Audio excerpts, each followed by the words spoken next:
8장 1절부터 10절까지 말씀입니다. 이사야 8장 1절로 10절까지 함께 교독하겠습니다.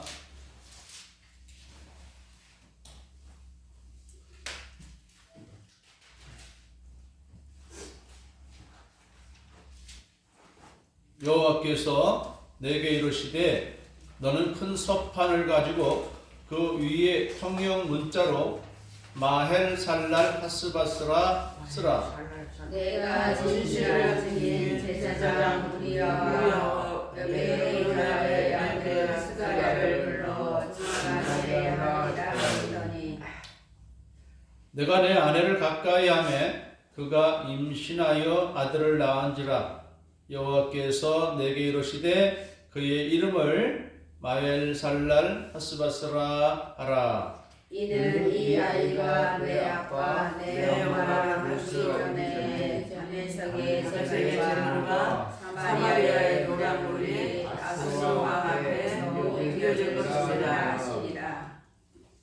여호와께서 다시 내게 말씀하여 이르시되 이 백성이 천천히 여기는 실로와 물을 버리고 르신과 느발리아의 아들을 기뻐하느니라.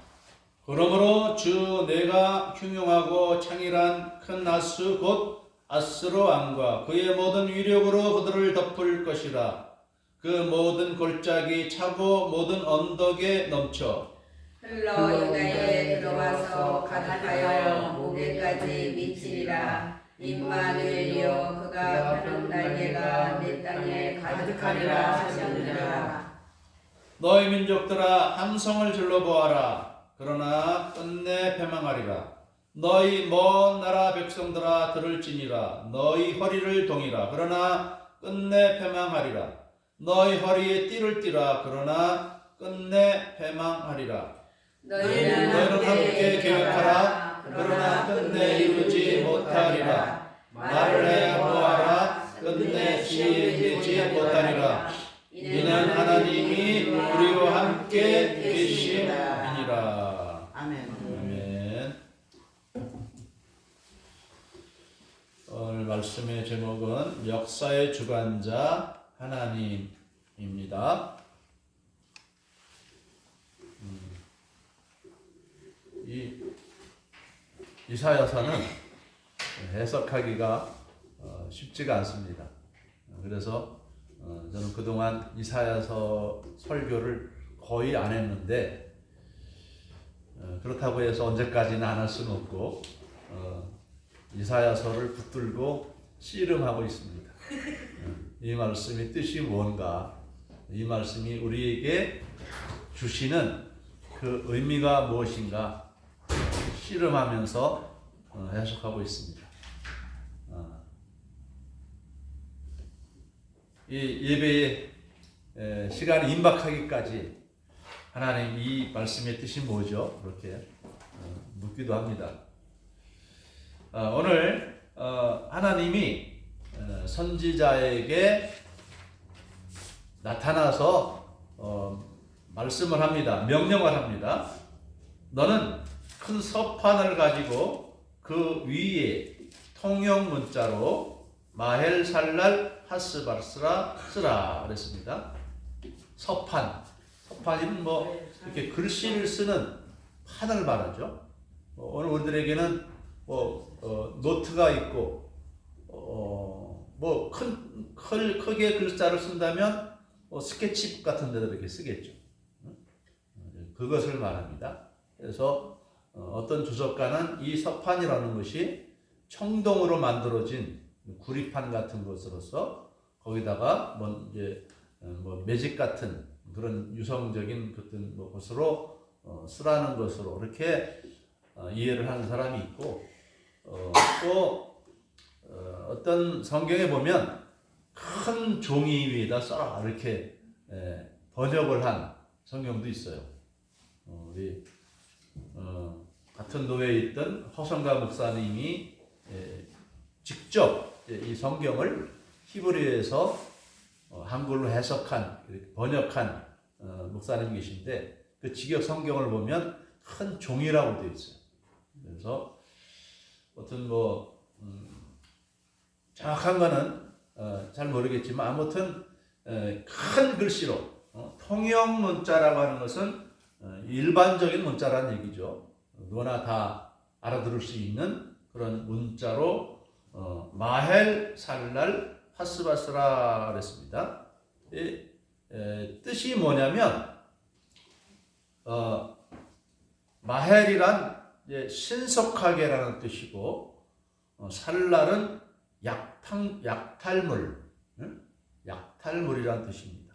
그리고 또 하쉬라는 것은 급속히, 재빠르게 이런 뜻입니다. 재빠르게. 또 바스라는 것은 노획물. 이것을 연결해서 해석해 보면 그렇습니다. 신속하게 약탈물을, 급속하게 노획물을 이런 뜻이 됩니다. 그러니까 급속하게, 신속하게 약탈을 할 것이다 이런 뜻이 됩니다. 급속하게 약탈을 당할 것이다 이런 말이 되는 것입니다. 이것은 하나님이 아람과 북이스라엘에게 주는 그런 말씀이기도 하고 이 유다 나라에게는 소망을 주는 말씀이 되기도 합니다. 왜냐하면 지금 유다 왕국을 쳐들어왔던 이 북이스라엘과 아람 연합군 이 사람들이 지금 아하스 왕의 눈에는 유다 백성들의 눈에는 아주 고통스러운 존재라 그럼 빨리 처치되기를 바라잖아요. 그런데 우리 이 지난 시간에 7장에서는 하나님이 이 아하스에게 어떤 징조를 주었냐면 처녀가 아들을 낳으리니 임마누엘이라 하리라 이렇게 말했죠. 그리고 이 아이가 커서 선악을 분별하기 전에 이 두 나라 왕이 없어질 것이다. 그렇게 예언을 했단 말이에요. 근데 그 시간이 좀 긴 시간이죠. 아이가 태어나서 선악을 분별할 줄 아는 나이, 즉 약 15살 정도가 되는 그러한 시일이 적은 시일은 아니죠. 우리는 좀 하나님이 빨리빨리 응답해 주시고 뭔가 좀 눈에 보이도록 역사해 주시면 좋겠는데 하나님은 너무 뜸을 들이시는 것 같아요. 그렇지 않아요? 내 병도 빨리빨리 나아지고 싶고 빨리빨리 성공되고 싶고 잘 되고 싶고 뭐가 막 예수 이름으로 말만 하면 바로바로 되었으면 얼마나 좋겠습니까? 네, 하나님의 시간은 사람이 생각하는 시간과 좀 다른 것 같아요. 그래서 지금 아마도 이 임마누엘이라 하는 아이가 어느 정도 좀 태어나서 성장하던 그 시기가 아닌가 싶어요. 오늘 말씀 이때는. 그래서 이 마할살랄 하스바스라는 이 글을 쓰는데 거기에 두 사람을 데리고 옵니다. 어떤 사람입니까? 2절에 보니까 내가 진실한 증인 제사장 우리야다 그랬습니다. 이때 우리야는 아하스 왕 때 우리야는 대제사장이었어요. 대제사장. 제사장의 대표가 되는 사람이죠. 그리고 에레비가 여베레기야의 아들 스가랴. 이 발음하기 좀 어렵죠. 여베레기야의 아들 스가랴. 이 스가랴는 누군지, 여베레기야는 누군지 아마도 이 우리야의 아버지일 것이다 이렇게 해석하는 성경학자들도 있더라고요. 그런데 아무튼 이 두 사람은 신뢰할 만한 증인으로 여겨집니다. 두 사람을 데려다가 이 글을 써 보인 것입니다. 신속하게 하나님이 이 두 나라가 약탈당하게 할 것이다. 그런 약속의 메시지죠. 자, 그런데 그렇게 하고 나서 3절에 내가 내 아내를 가까이 하매 그랬어요. 그래서 내가라는 것은 누굴 말합니까? 선지자 이사야가 그 아내를 가까이 했다. 그랬더니 아들을 임신하여 아들을 낳았다. 가까이 하면 아들이 생기는 거 봐요. 그래서 이제 이런 이제 통용적인 그런 표현이죠. 가까이 했다라는 말은 같은 이제 이 아내였기 때문에 같은 동침을 해서 임신하여 아들을 낳았는데 하나님이 말씀합니다. 그 이름을 마엘살랄하스바스라 사판에 쓰게 했던 그 말씀이 이름이 되게 하시는 거예요. 이름이 되게. 그러니까 이것을 역으로 생각을 하면 임마누엘이라고 하는 것도 하나님의 예언의 말씀이면서도 한 사람의 이름이 되게 한 것이죠. 근데 그 임마누엘이라는 사람이 과연 누굴까? 지금도 정확하게 이게 판단이 되지는 않는데, 어떤 사람은 히스기야가, 아하스의 아들 히스기야가 이 임마누엘일 것이다. 이렇게 해석하는 성경학자가 있어요. 왜냐하면 이 히스기야 때에 하나님이 히스기야 왕을 도와주셔서 이 아수르 왕국의 이 침략을 해서 이 남쪽 유다 왕국이 멸망 직전에 있을 때 하나님이 히스기야 왕을 도와주셔서 이 아수르 군대를 다 물리쳐 주었거든요. 그렇기 때문에 이 임마누엘이라고 하는 이 사람은 히스기야 왕일 것이다. 이렇게 말하는데 시간적으로 좀 맞지를 않아요. 시간적으로. 왜냐면 이때는 아직도 아하스 왕 때였고 베가 왕이 아직도 있을 때인데 아하스가 왕이 될 때에 베가 왕은 17년 동안 나라를 통치하던 때였고 베가 왕은 20년 동안 통치를 했는데 그 17년 될 때에 아하스 왕이 비로소 왕이 됐어요.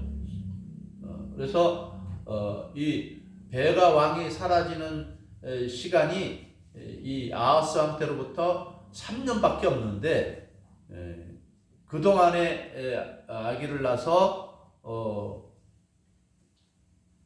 15세가 될 때까지라는 그 세월은 너무 긴 세월이죠. 3년밖에. 베가는 3년 내에 죽었는데 아기가 태어나서 선악을 분별할 수 15살 될 때에야 이 두 나라 왕이 패해진다. 이런 말이 이 나이가 맞질 않아요.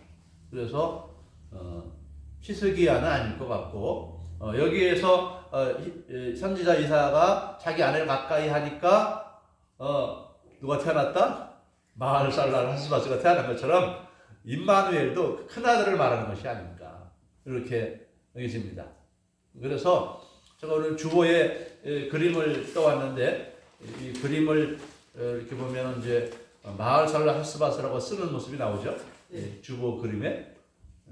이 그림을 제공한 그 미국의 그 사이트가 있어요. 성경 사이트가 있는데 거기에 이제 온갖 그 성경에 관한 그림이 다 이제 그려져 있는데 거기 보면은 그 임마누엘로 보이는 그 아들과 그다음에 마을살랄하스바스라고 하는 아들 두 아들이 이렇게 다 그림이 그려져 있어요.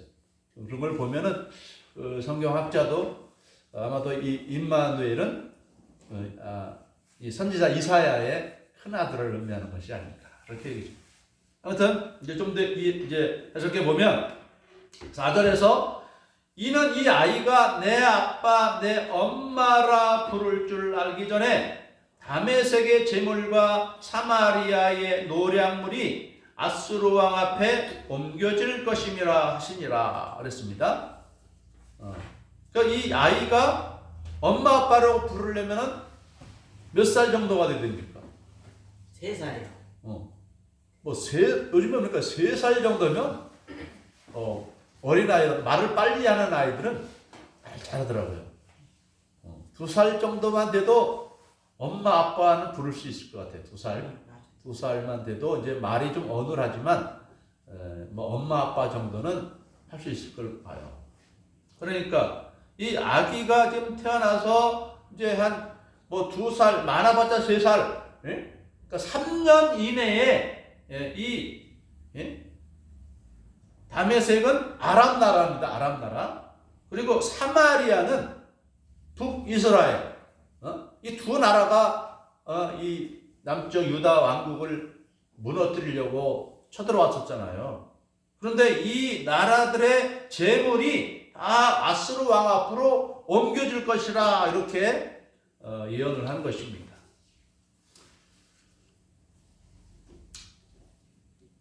그래서 정말 이 그때 아수르 이 왕이 디글랏 벨레셋이라는 왕입니다. 디글랏 벨레셋이라는 왕이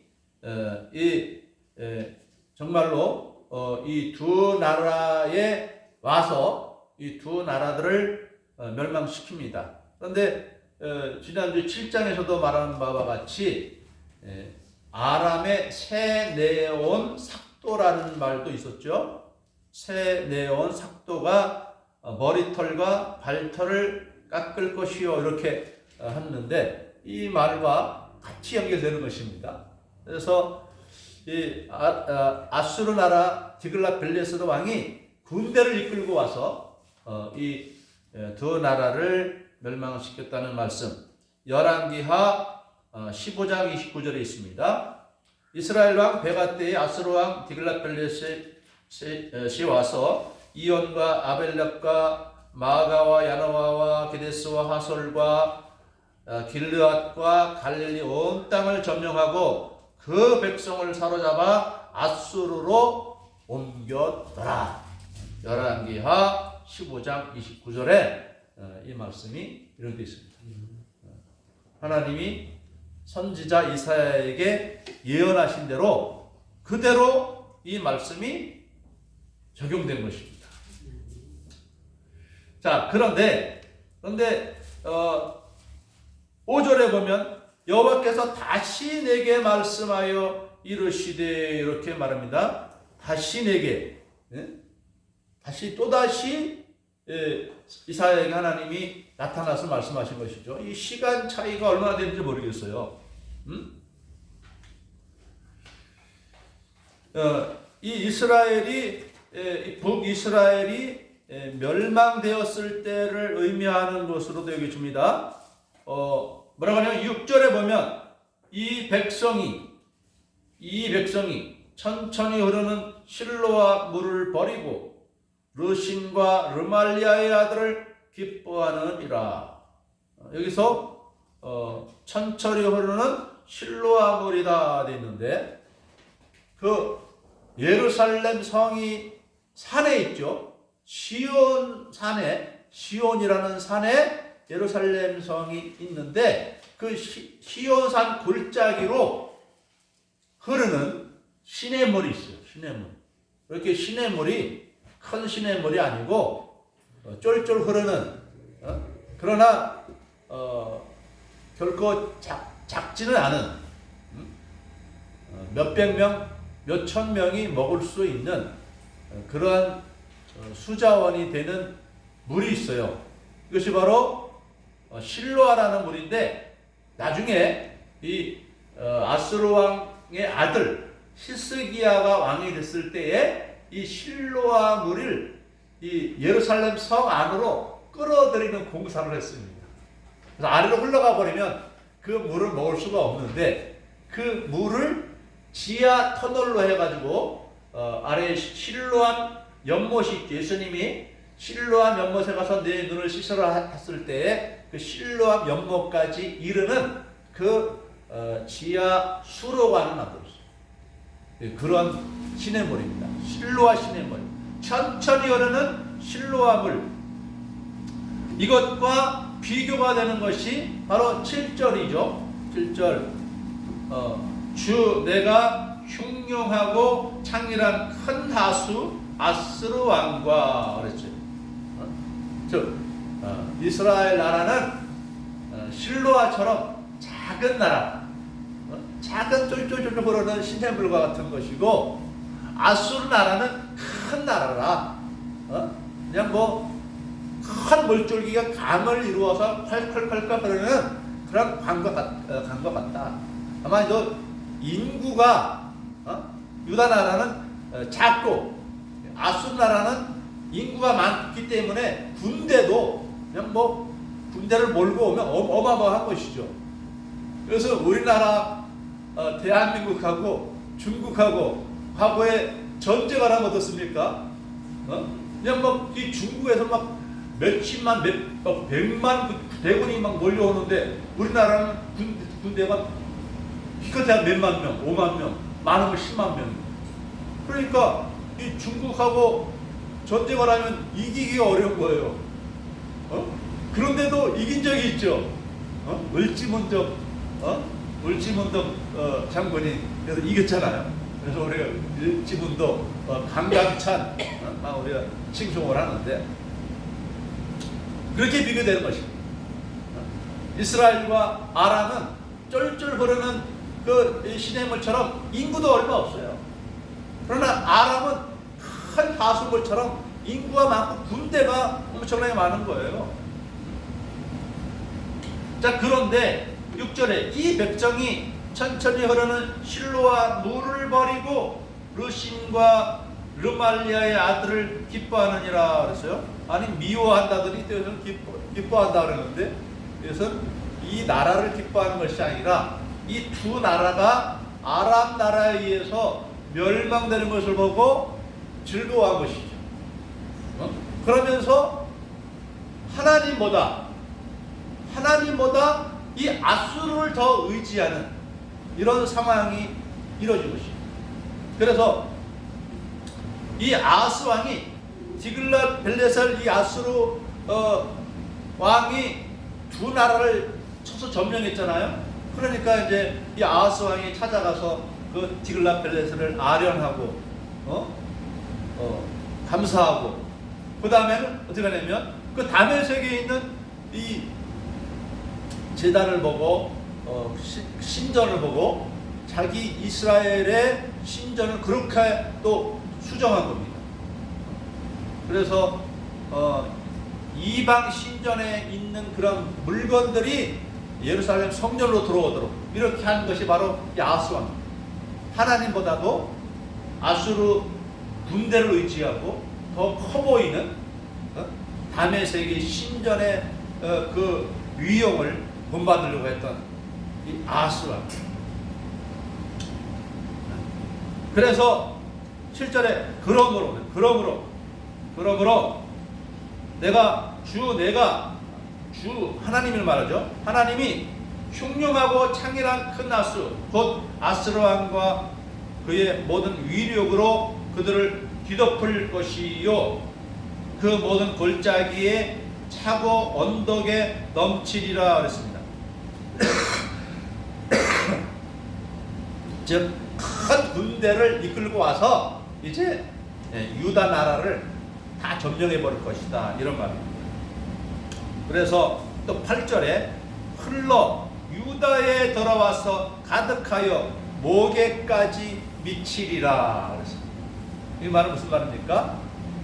아수르 나라가 이제는 너희 목에까지 이제 들어올 것이다. 그 말은 무슨 말입니까? 목만 남았다 이 말이에요. 목만 남았다. 이것이 언제 이루어지느냐? 히스기야 왕 14년에 이루어집니다. 히스기야 왕이 14년째 될 때에 이 아수르 나라가 사네립이라고 하는 이 큰 나라가 이제 다시 쳐들어옵니다. 그러니까 이 아수르가 이 침공을 한 게 세 번째가 되는데, 첫 번째는 디글랏 빌레셀 때 한 번 쳐들어와서 이 아람과 북이스라엘을 완전히 멸망시키진 않고 말 그대로 이제 노량물만 가지고 가는 이러한 침략이 있었고, 두 번째 침략 때에는 살마네셀이라고 하는 아수르 왕이 쳐들어와서 북이스라엘을 완전히 멸망시켰습니다. 그래서 이제는 남쪽 유다만 남은 상황이 됐는데, 그 다음에 세 번째 사네립이라고 하는 아수르 왕은 이제 유다까지 쳐들어와서 다 점령하고 예루살렘, 유다의 수도 서울인 예루살렘만 남은 거예요. 목에까지 찬 것이죠. 목에까지 찬 거예요. 자, 그런데 그 다음이 중요합니다. 흘러 유다에 들어와서 가득하여 목에까지 미치리라. 임마누엘이여 그가 펴는 날개가 내 땅에 가득하리라 하셨느니라. 그렇죠? 임마누엘이여, 그죠? 임마누엘은 뜻이 뭐죠? 하나님이 우리와 함께 계신다. 그래서 그가 펴는 날개가, 그래서 그가 펴는 날개가 누구의 날개를 말합니까? 이 아수르의 날개를 말합니까? 하나님의 날개를 말합니까? 하나님의 날개죠. 아수르는 날개가 아니고 마치 강물이 목에까지 차는 것처럼 차오는 것이 바로 아수르의 강물이고, 그러나 하나님이 그 온 땅, 유다 땅에 은혜를 볼 것이다, 이런 말이 됩니다. 그래서 9절과 10절이 그래서 소망의 말씀이 되는 것이죠. 자, 9절과 10절에서 뭐라고 말합니까? 9절에서 너희 민족들아 함성을 질러보라. 그러나 끝내 패망하리라. 이 너희 민족들 누구 말합니까? 아수르. 아수르 이 나라가 여러 민족을 규합을 해서 제국으로 만든 것입니다. 그래서 너희 민족들아 함성을 질러보아라. 예루살렘 그 목에까지 쳐들어와가지고 막 소리를 질러줘. 함성을 지르고 항복하라 히스기야, 네가 누구를 의지하느냐? 그러나 끝내 패망한다. 너희 먼 나라 백성들아 들어라.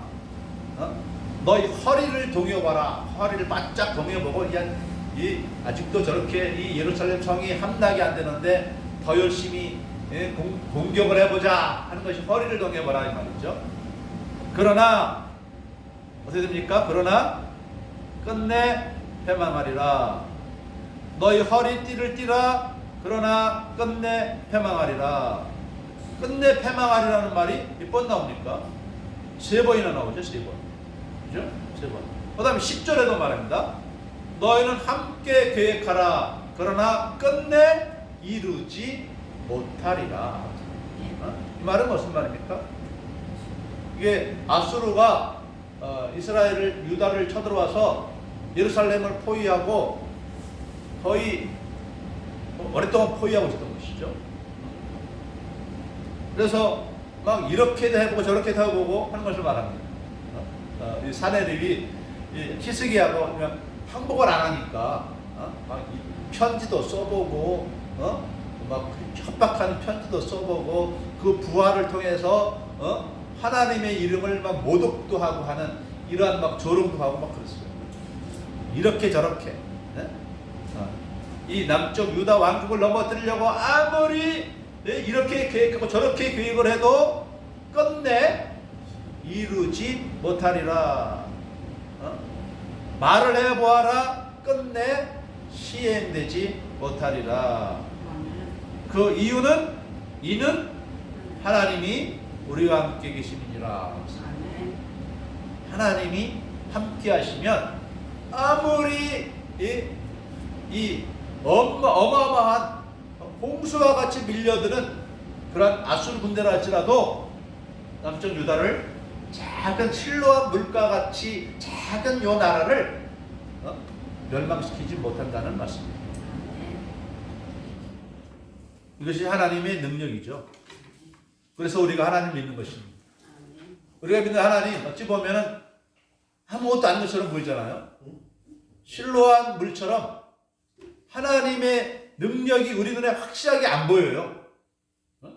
비교가 안 되죠. 실로암 물과 커다란 뭐 강물과 같은 이 아수르.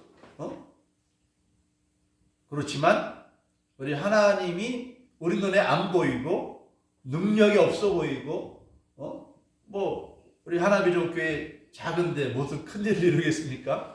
그러나 하나님이 함께 하시면 아멘. 이 교회를 하나님이 문 닫게 못하는 것이죠. 아멘.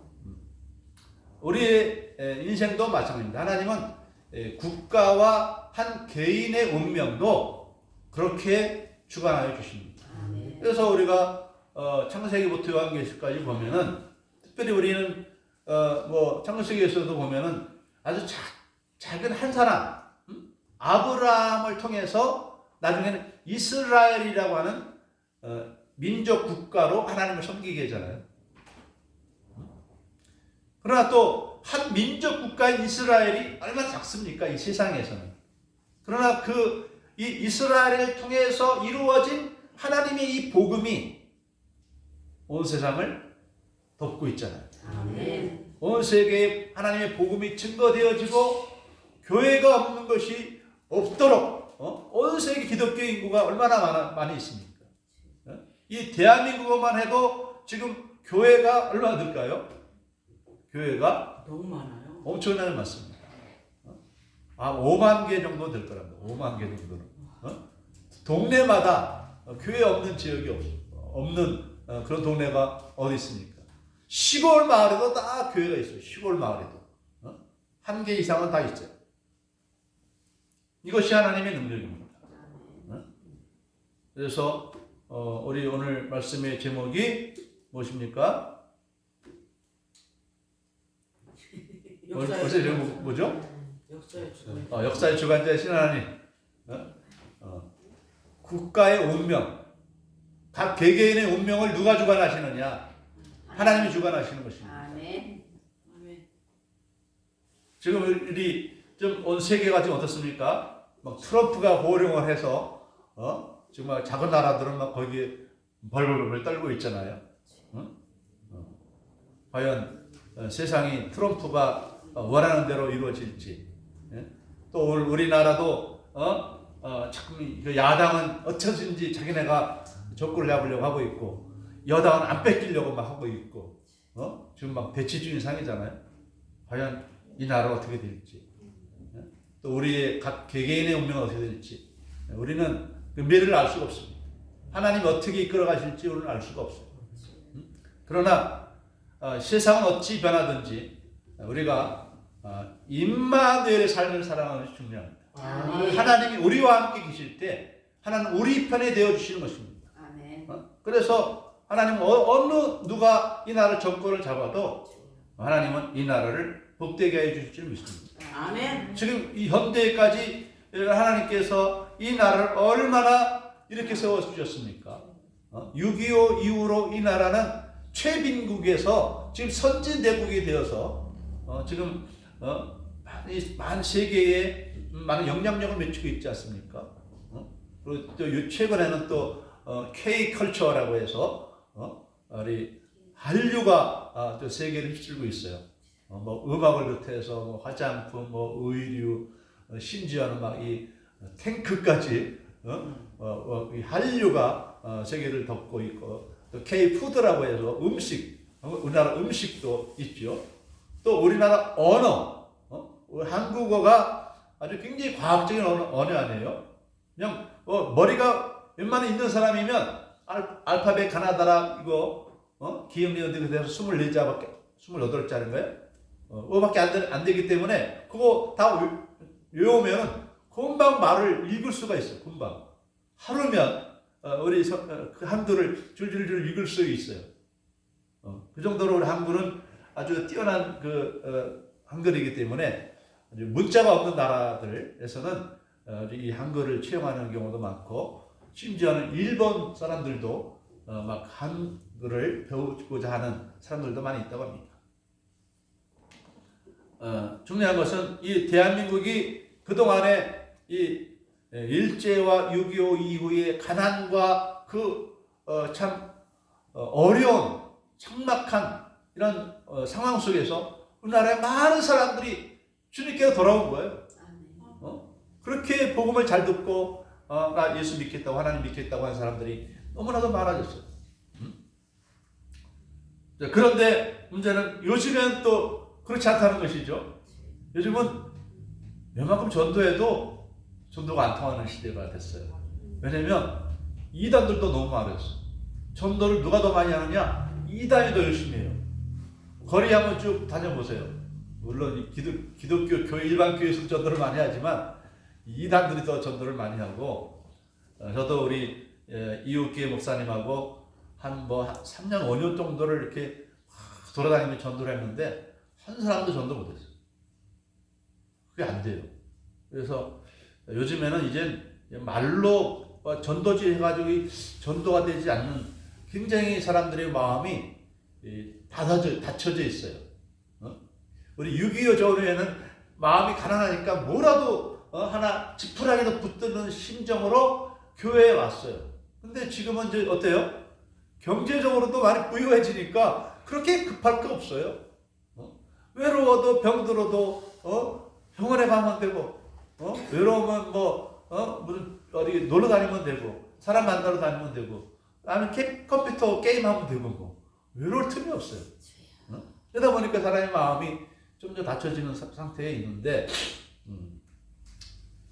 그래서 우리들도 참 이 임마누엘의 신앙을 다시금 일깨울 때가 됐다. 우리의 믿음의 안일함을 버리고, 아하스 왕이 이스라엘이 르신과 르말리아의 아들 베가가 멸망한 것만 보고 기뻐하는데, 우리의 상황이 옛날보다 더 나아진 것만 보고 우리가 기뻐하는데 그러지 말라는 것입니다. 우리가 깨어서 근신하며 우리의 믿음을 준비하지 못하면 갑자기 쳐들어오는 사단의 그 역사에 우리가 거기에 그냥 삼켜지고 마는 것입니다. 그러나 임마누엘의 신앙을 가지면 아무리 우리를 삼키려는 환경이 우리에게 있을지라도 우리의 미래를 캄캄하게 만드는 그러한 암담한 일들이 우리 앞에 있다 할지라도 우리는 소망이 있는 사람이 되는 것입니다. 우리는 승리의 삶을 나갈 수가 있는 것입니다. 하나님이 우리와 함께 계시면 거기엔 패배는 없고 멸망은 없고 절망은 없는 것입니다. 반드시 승리와 하나님의 높여주시는 놀라운 축복이 우리에게 있을 것을 바라보면서 임마누엘의 믿음을 끝까지 이루며 나가는 그러한 여러분과 제가 되기를 주님의 이름으로 축복합니다. 아멘. 기도하겠습니다. 사랑의 하나님 아버지요, 이스라엘이 남쪽 유다 왕국이 하나님 아직도 문제가 완전히 해결된 상태가 아니고 또 장래에도 그렇게 희망적인 모습은 아닙니다. 그럴지라도 임마누엘의 삶을 살아갈 때 하나님이 지켜주실 것을 우리에게 약속하여 주셨사옵나이다. 하나님 아버지, 아무리 우리를 대적하는 자가 많고 그들이 우리를 넘어뜨리려고 함성을 지르고 계획을 하고 온갖 우리를 넘어뜨리려는 그러한 공작이 있을지라도 우리는 결코 흔들려 넘어지지 아니하며 견고하게 서며 또한 우리의 축복의 미래로 나가야 될 줄 믿사옵나이다. 임마누엘의 신앙을 견고히 이름으로 말미암아 우리 현실이 암담해 보일지라도 승리를 확신하며 찬송하며 감사하며 살아가는 저희 모두가 되게 하여 주시옵소서. 간절히 간구하며 예수님의 이름으로 기도드리옵나이다. 아멘.